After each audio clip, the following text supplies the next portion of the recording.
সংবাদ পাই এখানে একটা আগুন লাগে। আমাদের বাড়িধারা ফায়ার স্টেশন থেকে 2 মিনিট ঘটনাস্থল থেকে রওনা দেয় এবং 10 মিনিটের ভিতরেই আমাদের ঘটনাস্থলে এসে পৌঁছে থাকে 6তলা ভবন, নিচতলায় হইল হাটের দোকান, 2তলায় হইল একটা বিউটি পার্লারের দোকান এবং 3তলা থেকে 6তলা পর্যন্ত আবাসিক ভবন। 2তলায় প্রচন্ড আগুন, আবাসিক হোটেল। 2তলায় আপনার প্রচন্ড আগুন এবং প্রচন্ড ধোঁয়া। সাথে সাথে আমাদের 2 মিনিট কাজ শুরু করে এবং তাকে সাহায্য করার জন্য আমরা তেজগাঁও থেকে 2 মিনিট ঘটনাস্থলে পাঠাই।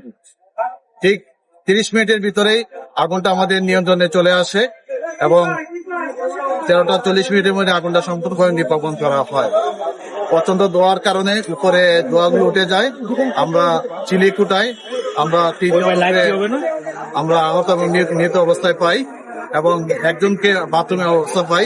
চিলিকুটার যে দরজাটা ছিল সেই দরজাটা বন্ধ ছিল ছাদে যাওয়ার জন্য। অর্থাৎ প্রচন্ড ধোঁয়ার কারণে এই আবাসিক হোটেলের ভিতরে যারা ছিল তারা বাঁচার জন্য উপরের দিকে উঠে গেছে, কিন্তু উপরে উঠে গিয়ে যখন দেখছে যে ছাদের যে দরজাটা বন্ধ অবস্থায় আছে, যার কারণে তারা আর বের হইতে পারে নাই, যার কারণে সাবমার্শনের কারণে ধোয়ার কারণে লোকগুলো মারা যায়।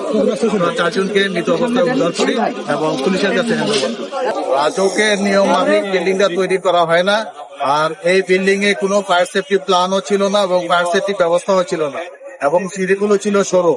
3 ফিট থেকে 3 ফিটের মতো একটা সিঁড়ি ছিল, এই সিঁড়িতে উপরে উঠতে ছিল এবং সিঁড়ির পাশে যে জানালাগুলো ছিল জানালাগুলো কাজ দিয়ে বন্ধ করা ছিল। যদি এই কাজটা বন্ধ না করা থাকতো তাহলে কিন্তু ধোঁয়াগুলো বেরিয়ে চলে আসতে পারতো, নাহলে এই লোকগুলো বাঁচতে পারতো। আমরা শুনতে পেলাম